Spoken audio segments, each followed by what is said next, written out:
A quick disclaimer. Assalamu alaikum, my beautiful sisters. Before we start today's episode, we would like to say any of the topics we mention in the podcast is discussed while keeping in mind the guidelines set within Islam.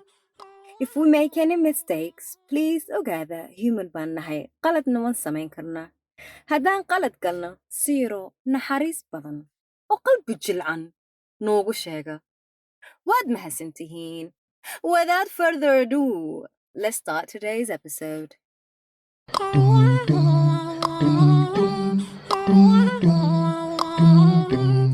Assalamu alaikum walaalayaal kusoo dhawaada our third episode. Alaikum warahmatullahi wabarakatuh walaalayaal qaaliyaal kulligiin kusoo dhawaada. Allah, masha Allah, liro wanaagsan baa ka taabatay qaali, masha Allah. You know, I love when people say walaal qaali. It's amazing, you know. Masha Allah. Ani waa soo istaagay markaaba maqlaba waxa walaalayaal irkama ina soo dajiyaaba taaganahay.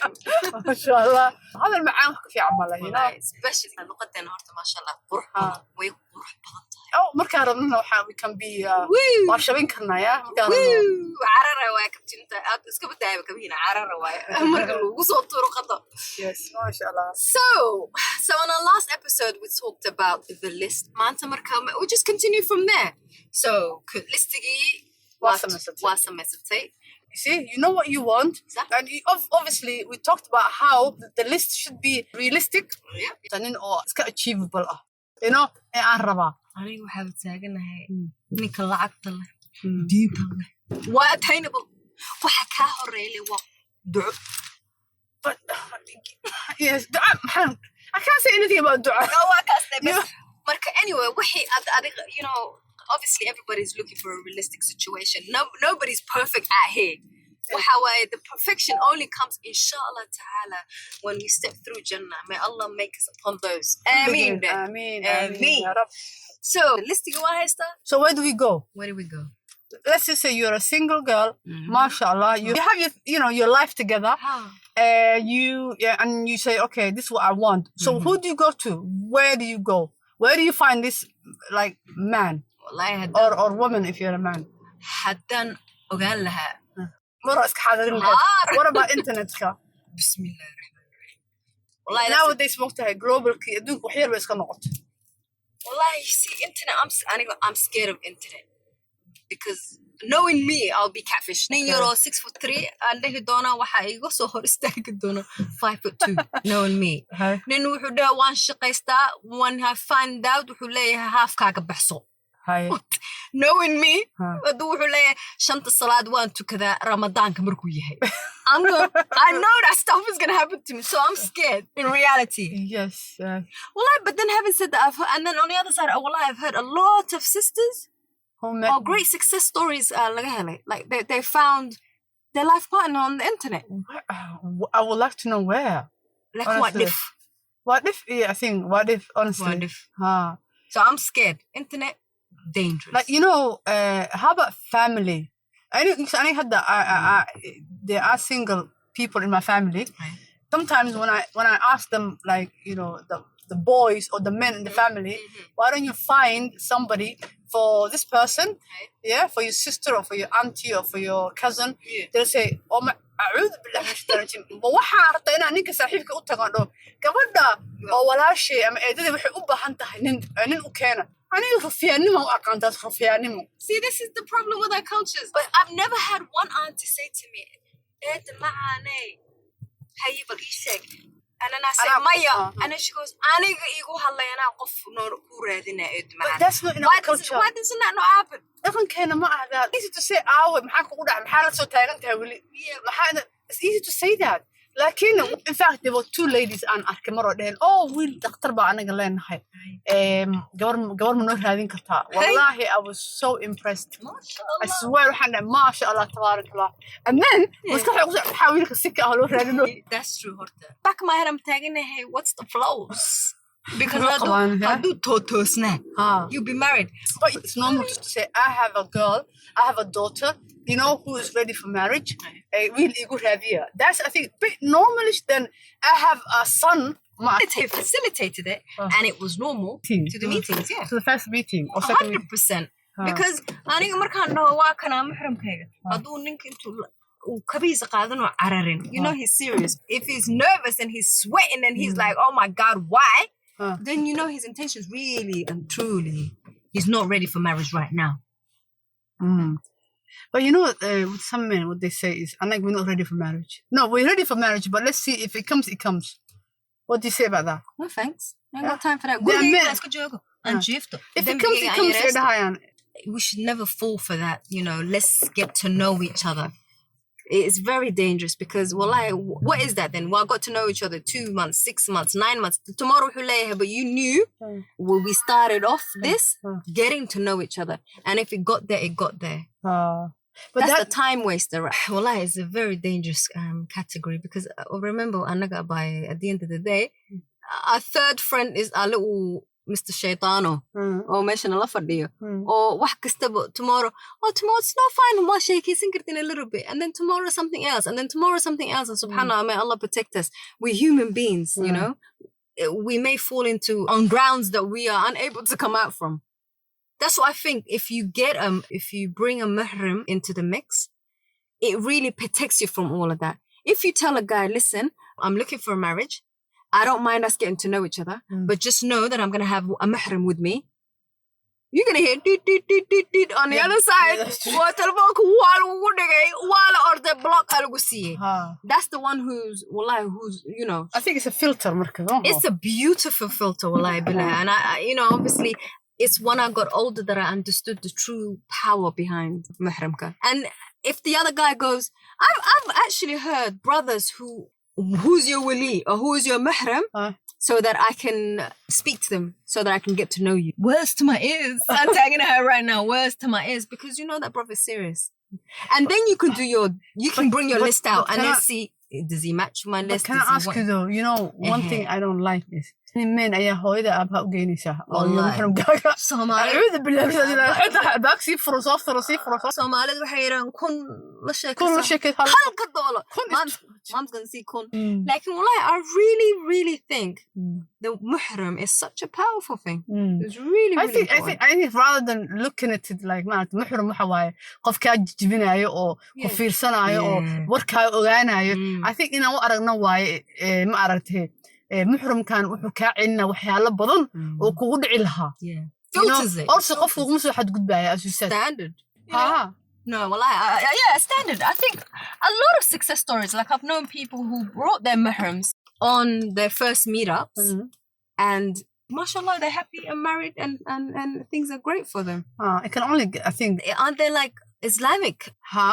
There is one where I asked somebody and then they said, yeah, that's a serious dating where you have to get your wali and your muhrams and all of this. Wali and muhram is the same anyway, but you had to get your muhram in order to join in that.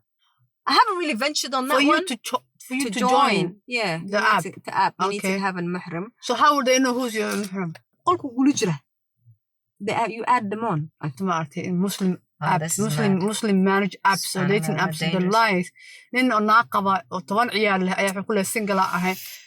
I don't think it's personally waa ka cabsan lahaa aniga. I prefer aniga my cousins or male cousins and my brothers and my dad, for them inay isu raadiyaan oo jeclaan lahaa. Aniga bas sajala, because you can trust that. But I remember the one my dad tried when I was younger. When he says, oh, lagu soo socdaa, you know, hebel la imaanayo, and waa soo salaamoya ala dhaha moqtahay, albaabku soo garaacaya, and it's like dhuumanaysaa. Literally waa dhuuman jira, you know, acuudu billahi wuxuu aabaha kuu keenaa rabtaa. You know, that maybe now that I'm a bit older, now I could see the wisdom. It's true. I mean, the same thing happened to me. Well, I remember maalina waxaa jirta faad baa ekaa I just thought hooyo waxay tiri hooyo waxaan ku guriga inay geyst bay igu tiri. I said, hey, hooyo, no problem. Xijaabka ugu horeeya aan xirtay. I don't even know if the socks matched. Because I'm thinking gaareen ku jiraya, I'm just going to drop hooyo and then I'm going to get on my car and I'm going to come back and then later she'll call me. Kaasoo markasta waxay tiri hooyo iskaasadaan baa xiranaysaa. I'm like, okay, maybe waa runteed waa baxaskaa sideen soo bedelaan soo noqdo. Hooyo, do you really think that hijab matches you today? I said, what is going on? Hey, hooyo, okay, no problem. Hijabki aan isku soo dhigay.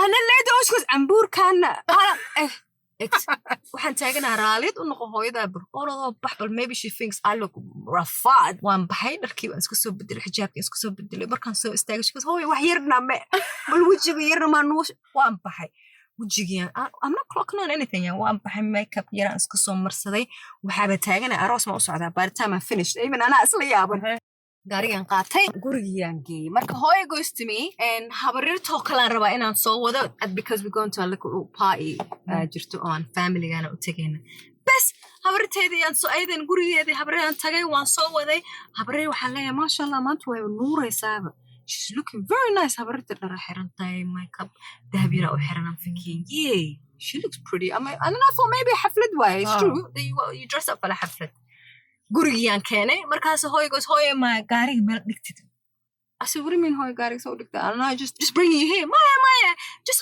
gaariga iska dhig kaala soo gal just wax yar bal ceeb waay hadda boo imaadee aan tagno okay no problem gaarigaan dhignay I go upstairs laga furtay albaabka maasha allah habarirtoo yaroo qurux badanoo dheeroo maasha allah wuu ah I said, wow, mashallah, maybe that's why she was asking me to dress up because maybe we'll go into a habarero, mashallah, to tuusan. Meeshaan saan u soo fariistay. Shaahi waxaa la ii keenay marka. Aniga ma ii keenay bareerkii ma habarita ii hooyaday shaahi iyo bisk iyo bal kaala arag aniga waxaa taaganaa mashallah alxamdulillah ilaahay soo korbo nicmadana bay dhaaf lahaydba. Bas shaahigan soo qaatay waa cab. Horta afkii markaan buuxiyay. Habarita waxay tiri waxaan rabaa inaan ku baro. adiga u dhahe aniga afkii buuxo kalimaad baraa ana she goes wiilkan waxay tiri he wasn't her son it was her brother kana rabaa inaan ku baro cuntadii ma laqdaa ma soo tuftaa geesaas ka dhigay saar assalaamu calaykum and he goes wa calaykum salaam I'm standing there geeska hore mama fadhiyaan waxay iska dhigayaan sheekeysanayaan oo qoon isku maqayaan anigana waxaa la marooyaa this brother waxaan taaganahay wey وصل ما شاء الله كان أبلا يا هدي حتى لو شي دقي لها موتة شي شيء لها you know ترى أفكو ما كبوحين لها ولا the brother and it didn't work out I think it's because of all the crumbs on my lap but anyway سبحان الله أوالد كان حتى maybe وأنا كحشونا يعني أنا حتى إننا إمارين even if they did have somebody وكنا أنا وحالي still with this person like a norm within our culture she could have said Manta you know sort this whole there's somebody that, there might be a potential and we would like, come and meet. This is what I'm saying. I remember had my dad tells me now, back then, dhalinyarada imaan jirtay, waxay u imaan jirtay ina adiga ajaanisa rabe ina aragto iyagana ay ku arkaan ma tahay adigana wuxuu yiri every single time oo qof imaado just because aniga isku keen aragta anagoo sheekaysan so there was a man uu keenay so dabahan ka furay anigoo raf lookinkayga assalaamu calaykum adeer saan tahay wuxuu yiri acuud billahi waa ku xirtay adeer sheekada ka bilaabay adeer ninkii aan dhahay gabadhaad hoosbataano she said adeer meeshu ninka adubtus I think waalidka iyo ideal in caawiyaan and don't be shy I think our generation need to kind of create that to sell to a walidkin hooyo abo other if there's somebody that who you think is interested I don't mind getting to know yes it should be okay for us to say that. If it is, then it will give them the go-ahead to really look. But when you are in your teens, like just say 18, 19, 20, 21, 22, like even 26, 27, you don't want to know you don't want to know that, honestly. You're just like, you know what, forget it. I don't want it. But now I'm getting the impression, Mark, that maybe it wasn't a bad idea in the whole. And that's what hadda aan gabdhaha kula talinayo they hadda qof family ka lagu keeno somebody or lagu dhaho get to know that person believe me say yes hadda I think like we have to be one thing though and understanding between one another like I'm happy for you to introduce me to somebody like don't force me on it vice versa if waalidkin uu dhaho qofkan aqbara haayo hadaan ka helin ahlan wa sahlan is cool but obviously they'll give you a list maaha qof kastaba qof aan rabaa inaan ku baro waalidka need to do a bit of homework but also waalidka laftigood they may have a different list they have their own list Maya do your do your homework wiilkan he's at a certain age. You know, he mel wuu shaqaystaa, wax buu samaystaa. You know, we have to have the foundation, you know, and then we can make a decision. Not just anybody, you know, in iska keena. Maybe tell your family members, you know, your mahram kaaga, your list. There's a couple of things, Mark, you know, obviously we talked about what makes, I think, a successful first meetup is, I think, you know, is always to have a mahram with you, you know, because wallahi, mashallah, it will be that filter for you, that protection for you, and confidence, because, you know, thinking, yo, mashallah, actually, this guy wants to meet me. When I said mahram kega so wadana, wow, this guy is serious. And if you don't have mahram, you can take maybe friends, subhanallah, warun, if dad badana jiraan oo walaalaha haysanin and stuff like that, you can take somebody that you trust and who can be there for you, or, you know, somebody who knows you and can vouch for you, you know. So yeah, warun wallahi. And don't think this should be like as over religious thing. How arkin hatta. Yeah, wallahi, it's not a religion. It's founded from the religion, but it's the view of it, the way you see it shouldn't be wallahi wahdad ka absurd. I really think as I got older, I realized wallahi the power that it has, you know, what it can do for you, you know. So we're talking to the sisters who really were thinking of marriage anyway. Of course, you know, this doesn't apply to every single person. Allah knows best where your mind and yours, where you are in, you know, in your journey, whether you want someone now that you're 18 or you want somebody who's 22, 20, whatever point that you are in. But we're just talking in particular those who are ready. No, but I'm saying also, you know, if you are a stage matter where you want marriage, be proactive. Yeah. I believe in being proactive. Don't sit back and say, Ilahi wa ku keena. Alhamdulillah, Ilahi wa keena, yeah. Lakin you tie your camel. Well, I'm not gonna lie, I'm one of those ones. Hadu ilahi qoro. Anigo jifu daqdak sabudaya. Well, I'm still waiting. I'm waiting at that window. He may be a window cleaner. But remember, dot your I's and cross your T's. So we can conclude هذا with be proactive. إلهي كحرة محرم هالمامن. Whenever you meet anyone for your safety and for your protection كاغا. maxaa ku soo haro kale waalidkaagana weydiiso hadday waxayaan walaalaha cousins kaaga ceeb ma aha ceeb ma aha. And you know what, hindida iyo waxaas way is caawiyaan. They have agencies, they have matrimonial dating websites, they have many things. It's not ceeb in maanta oo la dhaho maanta waxaan u tegaynaa reer hebel wiilkoodan soo fiirinaynaa ama gabadhoodan soo fiirinaa. I've never heard of Somali ka dhacday waxaas. Well, we happened to marry, but it was alien. yes. And then there's a reason now we're marrying Ajnabi as well, a lot, which is not a bad thing. You can marry Ajnabi haddaa rabto because suuqa waa iska yarba. And I think that's u banaan doontaa anyway, say u badan tahay sida in the future. And you know there are some no, I'm sorry, I imagine I heard that Habrir go Ajnabi sorry, and when you said that in my brain, but then, you know, qofki ilaahay ku qadaray, whether, you know, as long as qof Allah ka cabsoona haduu yahay, do you know what I mean? Alhamdulillah, it's the best. So I have my opinions about Ajnabi. Marriage is difficult as it is. You understand? Nin iyo adigo isku dhaqan tihiin, isku diin tihiin, isku af tihiin ayaa madaxa galaysaan. But anyway, you know, kama daran hadday different culture, different language, different. Like aniga maogtaa marka xanaaqsanahay waxaan jeclahay inaan ku ciil baxo my language. Aniga Somali ku diiday aniga waa married an Ajnabi brother. Waxaan leeyahay, listen, just know markaan xanaaqo luq afa aan garanay inaan ku hadli doonaa. Just be used to that, all right? I'm better, but you know, better. Barto, marka dambe asaga wuxuu dictionary intuu soo, he's probably gonna have Google Translator and put it next to me. Marka qeela blah blah. Yo, is that what she's saying to me now? Wow. I better be careful. But that's another day for another podcast. Yeah, that's true. All righty. Well, I thank you for joining us. And Naafia, if we've offended anybody, this is just two sisters just talking about life, banter, and just a bit of banter and a little bit of experience. Not a lot, but Naafia, and you know, we are so grateful. And man, the time can laqateen on the and if you share it with other people. Wow, mashallah, you know, we would love that. Appreciate it. A little gem inuu qofka la sii gaaro. Marka, until our next podcast, inshallah. Assalamu alaikum from Nina. Assalamu alaikum wa rahmatullahi wa barakatuh from Bella.